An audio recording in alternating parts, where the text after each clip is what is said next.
문재인 대통령이 새해 첫 공식 일정으로 현충원을 찾아 건국 100년을 준비하겠다고 밝히면서 해묵은 건국절 논란이 불거질 우려가 제기되고 있습니다. 홍준표 자유한국당 대표는 오늘 김종필 전 총리와 이명박 전 대통령을 차례로 예방하는 가운데 임종석 실장의 UAE 특사 방문 관련된 메시지가 나올지 주목됩니다. 최민희 전 더불어민주당 의원, 김용남 전 자유한국당 의원과 함께 정치권 이슈들 짚어보겠습니다. 두 분 어서 오십시오. 네, 안녕하세요. 새해 복 많이 받으세요. 새해 복 많이 받으세요. 한 3일이 지났지만 그래도. 일단 이 이야기 먼저 시작을 해봐야 될 것 같습니다. 문재인 대통령이 어제 현충원 방명록에 건국 100년을 준비하겠다. 또 이 이야기를 가지고 일부 이 언론에서는 좀 문제 제기는 아니고 이게 논란이 또 다시 불거지는 게 아니냐 우려를 좀 나타내고 있거든요. 100년, 70년 일단 어떻게 좀 보셔야 될까요? 이게 뭐 건국 100년이 맞으니까요. 예. 네, 쓰신 거고. 그리고 이걸 잊으시면 안 되는 게 건국 70주년 논란은 뉴라이트 역사관을 가진 일부 학자들이 문제 제기를 한 거고요. 예. 이 문제 제기를 한 것도 MB 정부 때 후반부터 이제 문제 제기가 시작된 겁니다. 그러니까 예. 이건 무슨 말이냐면 이승만, 박정희 그로 쭉 이어지는 대통령 시대에는 그냥 건국 100주년이 맞는 거였어요. 예. 그게 헌법 정신에도 부합하고. 그런데 그 뉴라이트 역사관을 가진 일부 학자들이 문제 제기를 하면서 그걸 이제 정권 차원에서 받아들여서 예. 없는 문제를 만들어낸 거고요. 올해가 이제 우리는 1919년 대한민국 임시정부 수립 그때부터를 건국으로 보는 거고 예. 대다수 국민들도 그렇게 봐왔고요. 예. 교과서에서도 그렇게 가르쳤습니다. 그런데 이제 이것을 쓸데없는 논란을 이념적으로 일으킨 건이기 때문에 예. 뭐 저는 지금 뭐 건국절 논란을 다시 하는 건 의미가 별로 없다고 보고요. 예. 그냥 대통령께서는 건국 100주년이니까 100주년으로 쓰신 거고요. 예. 그리고 올해가 이제 북한도 이제 조선인민민주주의 공화국 네. 70주년이라는 예. 거 아닙니까? 그래서 저는 왜 굳이 그 북한이 70주년이라고 얘기하는 건 예. 그건 항일 독립운동 과정에서 대한민국 임시정부의 민족주의 노선을 받아들이지 않기 때문에 그런 거거든요. 예. 근데 우리는 대한민국 임시정부의 민족주의 노선을 명백하게 받아들이고 헌법 정신에도 명기되어 있기 때문에 예. 저는 뭐 이 논란 뭐 불필요하다고 보고요. 그리고 자유한국당도 이례적으로 이와 관련한 입장을 지금 안 내고 있더라고요. 예. 네, 반발이 별로 없는 것 같습니다. 네. 글쎄, 이야기를 그 한번, 좀 사실관계를 좀 바로잡아야 될 것 같은데 예. 우리가 계속 1948년을 건국의 시점으로 잡아왔죠. 그래서 김대중 대통령 재임 시절인 1998년도에도 그때 건국 50주년 기념행사를 1998년 8월 15일에 대대적으로 했습니다. 그런데 예. 이 정부의 나쁜 점 중에 하나가 국민을 학습시켜야 될 대상으로 여긴다는 거예요. 그러니까 지금 이 정부의 핵심 세력들의 좀 잘못된 역사관을 국민들에게 주입시키면서 예. 올해가 사실은 건국 70주년이죠. 근데 예. 이거를 1919년 이 임시정부 수립을 건국절로 삼는다. 그러면 1919년 이후에 1945년까지 그 우리 항일 투사들이 벌였던 것은 독립운동이 아니고 그럼 뭡니까 그러면? 그때 이미 19년에 건국이 됐다면. 그러니까 예.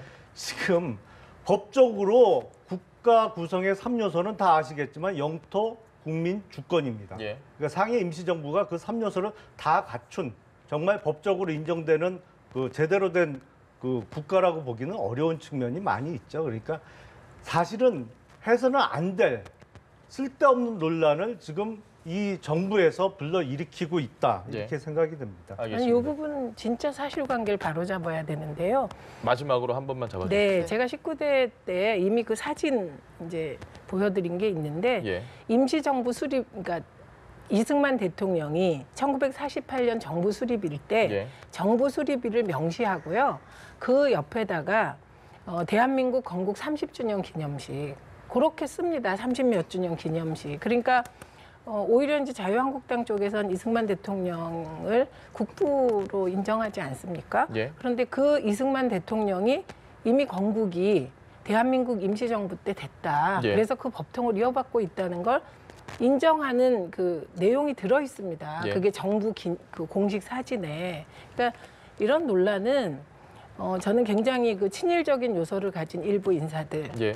예, 그리고 친일로부터 자유롭지 않은 박정희 대통령과 박근혜 대통령, 그때 불필요하게 증폭시킨 문제라고 봅니다. 알겠습니다. 제가 요- 한마디만 더 할게요. 그러니까 진짜 이건, 마지막으로 예, 딱 이런 예, 거예요. 예. 제가 나온 고등학교가 이제 그 학교 수립 지금 110주년 됐다고 얘기하거든요. 근데 예. 우리끼리는 그렇게 얘기합니다. 근데 그 시점을 어디에 잡냐면 정식 학교가 아니고 옛날에 무슨 강습소일 때부터 예. 이제 개교 시점으로 잡아서 뭐 110주년 기념식도 하고 그럽니다. 근데 그게 법적으로 학교는 아니었거든요. 예. 그때 시작된 게. 그러니까 우리가 상해 임시정부의 법통을 계승한다는 의미에서 그렇게 얘기할 수 있을지는 모르겠지만 우리가 예. 법통을 계승한다는 건 뭐 헌법 전문에도 나와 있습니다만 법률적으로 실제로 의미 있는 건국은 분명히 1948년도에 이루어진 거죠. 그러면 예. 아까도 말씀드렸지만 1945년 광복 이전에 했던 거는 그러면 독립운동이 아니고 뭐예요 그러면? 설명이 안 되잖아요 그거는. 알겠습니다. 저희가 이거를 요 더 내용은 논란, 잠시만요. 아니, 네. 저희가 준비한 이야기가 오늘 상당히 많은데 건국적 관련된 이야기는 오늘 독립운동 맞고요. 그리고 아니 건국 이미 했다면 무슨 주제를- 독립이 있어요 그러면? 예. 아니죠. 했는데 이미 건국. 주제를 건국한 나라가 지금 영토를 회복하고 있지 못하기 때문에 영토 회복을 위한 투쟁을 한 겁니다. 그 영토가 없는 게 어떻게 국가입니까? 그러니까 알겠습니다. 그거 영토를 법률적으로- 있는 영토를 법률적으로는 맞지 않는 말씀을 그러니까 지금 그렇게 하는 거죠. 미시적으로 법률적으로 보시니까 저의 틀린 진행을 좀 분석을 도와주실 하는 두 분은 겁니다. 예, 예. 예, 오늘 그 주제는 여기까지만 딱 하고 그러니까 더 재미있는- 대한민국 임시정부를 폄훼하는 건 용납할 수 없는 폄하하는 거죠. 건 절대 아니에요. 폄훼하고 있습니다. 알겠습니다. 저희가 과거 이야기는 조금만 미뤄서 다음에 하도록 하고 홍준표 대표 이야기를 좀 해볼까 합니다. 이 김종필 전 총리 그리고 이명박 전 대통령을 오늘 방문을 하는데 저희가 관심 가지는 부분은 이명박 전 대통령이 최근에 언론에 많이 나오잖아요. 이 임종석 실장의 UAE 방문과 관련해서 과연 오늘 이명박 전 대통령이 또 어떤 이야기를 할지 뭐 그 부분이 상당히 좀 관심 모아지는데 일단 네. 김 의원님께 먼저 질문을 좀 드릴게요. 그래서 뭐 자유한국당의 대표의 예방을 받으면서 뭐 언론들이 모일 거고요. 예. 거기서 어떤 메시지가 나올지는 모르겠습니다만 저는 지금 벌어지고 있는 소위 그 다스를 둘러싼 논란이 예. 좀 이해가 안 되는 게 처음에는 이제 다스의 주인이 누구냐? 예. 그게 만약에 이명박 대통령이 당선된 직후 예. 공직선거법에 시효가 남아 있었다 그러면 선거법 위반이 될 여지가 있어요. 예. 그런데 지금 이 정부 측에서 처음에는 뭐 BBK 주가 조작에 가담했다는 주장을 하다가 그건 예. 뭐 근거가 없는 거 더 이상 뭐 문제되기가 어려우니까 그 다음에 문제 삼은 게 그 BBK로부터 손해배상을 예. 받은 게 이명박 대통령의 재임 기간 중에 이루어졌다 그래서 처음에 뭐 직권남용을 조사해야 된다고 그러다가 그게 미국 법원의 조정에 의해서 이루어진 거거든요. 그러니까 그 직권남용 뭐 혐의가 어렵죠, 사실은 쉽지 뭐. 않죠. 예, 예. 그건 말도 안 되는 거죠. 대한민국 대통령이 미국 법원에 무슨 직권을 행사했다는 건데 그러니까 이제는 다스 횡령 문제를 또 수사하겠다고 나오고 있어요. 근데 제가 보기엔 이건 공소시효 이미 다 지난 문제거든요. 예. 그러니까 횡령이 있었다 하더라도 이미 공소시효가 오래전에 도과가 돼서 더 이상 수사할 수가 없는 사안이에요. 근데 예. 이런 사안을 놓고 검찰에서 무슨 특별수사팀을 꾸려서 뭘 하겠다고 하는 게 도대체 요새 검찰은 적어도 기본적인 법률은 지켜야 되는데 검찰은 기본적으로 기소할 수 있는 사안을 수사하는 게 원칙이거든요. 예. 누가 봐도 기소할 수 없는 사안이면 그게 무슨 뭐 궁금증 해결사도 아니고 검찰이 수사해서는 안 되는 입장인데 이러한 그 현 상황에 대해서 뭐 논란의 주인공으로서 한마디 정도는 하실 수 있지 않나 싶습니다. 알겠습니다. 네. 최 의원님 하실 말씀 많으실 것 같은데. 그러니까 다스의 주인이 누구냐? 이건 이제 국민적인 관심사예요. 예. 근데 이제 지금 말씀하실 때 조금 사실과 다른 것은 이게 검찰이 먼저 시작한 게 아닙니다. 정권에서 먼저 시작했죠. 그러니까 그걸 잘못 알고 계시다는 거고요. BBK 주가 조작 사건의 피해자들이 예. 이명박 대통령을 직권남용으로 고발을 했습니다. 예. 그리고 검찰은 그 직권남용으로 고발된 것에 대해서 뭐 조사를 했겠죠. 예. 그리고 수사 필요성이 있어서 수사에 들어가는 거다. 그리고 BBK 주가 조작 사건의 피해자들은 이명박 대통령이 BBK 주가 조작 사건과 직접적으로 연루되어 있다는 주장을 하고 있습니다. 예. 그렇기 때문에 수사를 안 할 수가 없는 거다. 뭐 그렇게 말씀드리고요. 그다음에 공소시효 문제는 이게 이제 어느 시점으로 공소시효를 보냐에 따라 다른데 지금 말씀하신 주가 조작과 뭐 횡령 등과 관련하여서는 뭐 한 달 반 정도 지금 공소시효가 남아 있다는 겁니다. 그리고 예. 이게 직권 남용을 기준으로 보면 그것은 뭐 공소시효가 더 많이 남아 있다 이런 이야기이고요. 그다음에 지금 말씀 중에 뭐 검찰이 기소가 가능한 사건을 수사하는데 예. 뭐 그게 일반적으로 맞을 수도 있습니다. 그런데 기소 가능성이 있다고 볼 수도 있는 사건이에요, 이게. 그래서 조사를 하는 것이고 예. 그다음에 의혹이 너무 많습니다. 다스와 관련하여서는. 저는 제일 궁금한 것 중에 하나가 다스의 실소유자가 이상은 씨인데 이제는 김재정 씨가 죽었잖아요. 돌아가셨잖아요. 예. 그래서 이상은 씨인데 이상은 씨의 아들 이동영 씨는 한직으로 밀려나고 이명박 전 대통령의 아들 이시영 씨가 예. 요직을 계속 맡고 있는데 그 요직을 맡게 되는 과정에 뭐 인사회의록이라든지 이런 걸 보고 싶은 궁금증이 있습니다. 예. 상식적으로 맞지 않기 때문에.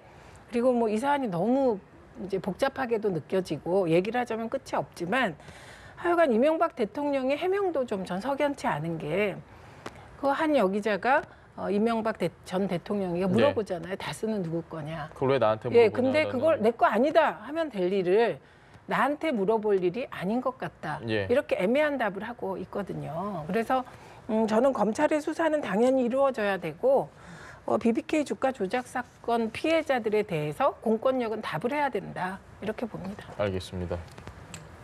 아니 네. 그거 왜 나한테 묻냐는 거는 그것도 그게 왜 이상한 대답인지 저는 잘 이해하기가 어렵습니다만 아직 그 비자금 횡령 의혹이라는 것도 공소시효가 남아 있다라고 지금 주장하는 거에 대해서도 많은 무리가 있습니다. 사실은 2008년도에 지금 뭐 의혹을 제기한 측의 주장을 보면 2008년도에 개인 명의의 계좌에 있던 예금들이 다수로 들어갔다는 거 아닙니까? 예. 근데 그게 만약에 횡령으로 이루어진 돈이었다고 하더라도 그게 다시 회사로 들어간 게 별도의 죄가 되지는 않거든요. 그러니까 2008년 훨씬 이전에 조성이 만약에 회사 돈이 개인 명의의 계좌로 흘러 들어갔다면 그걸 이제 횡령으로 볼 수 있을 텐데 물론 이제 그것도 수사를 더 해봐야 되고 사용처를 더 확인해 봐야만 가능한 얘기입니다만 2007년도에 형사소송법이 개정되기 전에는 아무리 액수가 많아도 재산 관련된 횡령 배임의 그 공소시효는 10년이었거든요. 최장. 그러니까 2007년 이전에 그 조성된 비자금은 사실은 다 이미 공소시효가 지난 거예요. 비자금 조성이 실제 있었다 하더라도 그거를 지금 뭐 무리해서 말도 안 되는 주장을 하면서 늘려잡아서 지금 공소시효가 남아있다고 주장을 하는 것 같은데 글쎄 이거를 뭐 이렇게 나라가 떠들썩하게 상장 기업도 아니고 개인 기업인데 정말 검찰이 뭐 국민의 궁금증 해결사라기보다는 글쎄 이런 식으로 검찰권이 운영돼도 될까 싶습니다. 근데 지금 말씀 중에 그 수사를 더 해봐야 하고 그 비자금의 사용처를 알아봐야 되겠지만 이라는 말씀을 하셨어요. 아니 시효가 지났다니까요. 아니 그러니까 그 말씀을 하셨고요. 제가 횡령으로 단정할 수 없다는 의미에서 그걸 드린 겁니다. 그 말씀은. 그러니까요. 지금 그 횡령 의혹도 불거지고 그다음에 직권남용 이명박 전 대통령에 대한 직권남용 고발이 있었어요. 그러면 그게 그냥 고발한 게 아니라 근거를 가지고 한 고발에 대해서 검찰이 수사를 해요. 수사하는 과정에서 많은 사실이 나옵니다. 그리고 그 과정에서 횡령 혐의에 대해서 더 깊이 수사가 들어갈 수 있겠죠. 그리고 결과적으로 공소권이 없어서 기소를 못한다 한다는 말씀하신 대로 수사를 더 해봐야 하고 사용처를 더 파악한 이후에 결정하는 거 아닙니까? 그래서 저는 이제 수사의 필요성에 대해서는 동의가 되는 것으로 이렇게 봅니다. 그리고 또 하나 의혹은요.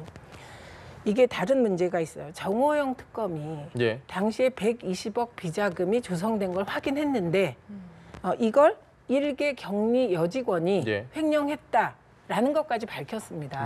그런데 그 이후에 처리 과정이 석연치 않습니다. 만약에 다스 여직원이 120억 원의 비자금을 조정해서 개인적으로 횡령했다면 당연히 검찰에 이후 처리를 넘기고 고발 조치를 취하도록 조치를 해야 되는데 그냥 덮은 거예요. 그러니까 그 부분에 대해서도 수사 필요성이 제기되고 있는 것이고요. 그리고 지금 이제 나오는 사실을 속속 들여다보면 비자금 액수가 120억이 아니고 300억을 넘는다는 거 아닙니까? 그러니까 이게 공소시효가 지났으니 수사도 하지 마. 뭐 이거는 아닌 것 같습니다. 알겠습니다. 일단 예, 예. 저희가 그 다스 얘기는 오늘 여기까지만 하고 좀 다른 이야기 하나만 더 짚어볼게요. 국민의당, 바른정당 오늘 이제 통추협이 공식 출범을 이제 11시니까 아마 지금쯤 뭐 행사를 진행을 하고 있을 것 같은데 사실 근데 말씀하셨다시피 뭐 DNA가 다르다 이런 얘기도 저희가 많이 했고 근데 뭐 역시 김정은의 신년사를 놓고도 이미 뭐 안보관 자체가 많이 다른 걸 우리가 확인을 하고 있습니다. 합치는 게 가능할까요? 어떻게 보십니까? 뭐 지금 당권을 쥐고 있는 안철수 대표 그리고 유승민 대표가 합치겠다고 하면 통합 작업이 계속 이루어지겠죠. 예. 근데 제가 그 전부터 말씀을 드렸습니다만 이게 너무 빨리 합쳐요. 선거 앞두고 선거 잘 치르기 위해서 그냥 무다닥 해갖고 소위 제가 뭐 표현이 좀 그렇습니다만 이런 식의 떴다방 정치를 하려면 선거가 보다 얼마 안 남았을 때 임박했을 때 이렇게 합치면서 3월 파열음이 이렇게, 그렇죠 예. 나오기 전에 이게 서로 완전히 다르구나 같이 정당을 할 수 없는 두 세력이구나 이런 게 국민들에게 확인되기 전에 그냥 선거를 후다닥 치러버려야 되는데 이 통합 작업을 작년부터 너무 서두르다 보니까 지금 사안마다 다 이게 과연 두 세력이 정당을 같이 할 수 있는 세력이냐. 왜냐하면 김정은의 신년사 문제도 그렇습니다만 네. 얼마 전에 있었던 정부에서 발표했던 개성공단의 폐쇄 문제와 관련해서도 완전히 입장이 다르거든요. 네. 국민의당과 바른정당은. 그러니까 글쎄 이게 소위 그 21세기의 새 정치를 하겠다는 분들이 모여서 이런 뭐 소위 떴다방 정치를 하겠다고 그래서 네. 지방선거를 잘 치러보겠다고 작업은 하고 있습니다만 그 끝이 그렇게 좋은 평가를 받을 가능성은 좀 낮지 않을까 싶습니다. 알겠습니다. 네. 그 끝에 좋은 평가라는 게 아마 지방선거하고 앞으로 2년여 후에 열릴 총선일 거예요. 결국은 정당이란 유권자의 선거, 투표에 의해서 심판받는 것이니까. 근데 저는 이제 지금 김용남 의원께서 말씀하신 부분이 되게 상식적인 판단이시라고 보는데 네. 안철수 대표의 통합이 이렇게 문제가 많은데 절차상에도 문제가 많고 앞으로도 절차상의 문제가 이미 예고되어 있습니다. 왜냐하면 전당대회를 열어서 통합을 추인해야 돼요. 네. 그런데 그 전당대회 준비위원장이 이상돈 예. 의원이에요. 반대파. 예, 근데 이상돈 의원은 통합 반대파세요. 예. 그러니까 이상돈 의원을 제끼고 부의장으로 전당대회를 치르겠다는 거 아닙니까? 예. 그러면 또 절차상의 논란이 일어나요. 그래서 이 수많은 문제들이 있는데 언론이 굉장히 안철수 대표에게 우호적이다라는 모니터를 제가 하게 됩니다. 그래서 그걸 좀 이해할 수 없는 상황이고요. 그리고 지금 말씀하셨듯이 DNA가 다르다. 그런데 합당을 한다, 통합을 한다. 그럼 이건 완전히 이제 그 정치 공학적으로 오직 선거를 겨냥한 통합이나 합당이 되는 것이거든요. 예. 그러면 이걸 이제 계속해서 비판해 왔던, 그러니까 민자당이 만들어지는 삼당 합당을 삼당 야합이라고 비판했던 것도 언론이고요. 예. 그리고 사실 통합은 제가 민주당이 전문이라고. 예. 왜냐하면 저희가 워낙 정치적 지형상 열세이기 때문에 어떻게든 연대해서 살아남아 보고자 노력을 해왔는데 그때 똑같은 저 김용남 의원님의 그 평론을 언론이 했어요. 그래서 합당 과정에서 저희가 통합하고 이런 과정에서 언론을 이제 상대하기가 버거울 정도예요. 그래서 저는 언론이 좀 냉정하고 객관적으로 예. 이번 안철수 대표의 통합 진행 과정에 대해서 정론에 입각해서 좀 평가를 하면 국민들이 훨씬 더 이 사안을 잘 파악할 수 있지 않을까. 알겠습니다. 이런 생각입니다. 네. 알겠습니다.